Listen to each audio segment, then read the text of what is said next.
एक बार एक पेड़ पर एक चिड़िया और चिढ़ा रहा करते थे। एक दिन चिड़िया चिढ़े से कहती है, कहीं तुम मुझे छोड़ के उड़ तो नहीं जाओगे?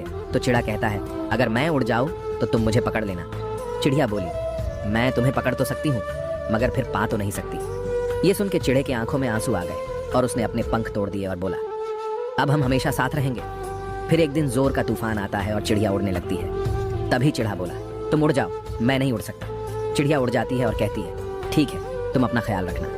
जब तूफान थमा और चिड़िया वापस आई तो उसने देखा चिड़ा मर चुका था और एक पेड़ की डाली पर लिखा था, काश वो एक बार तो कह देती, मैं तुम्हें छोड़कर नहीं जा सकती, तो शायद मैं तूफान आने से पहले नहीं मरता।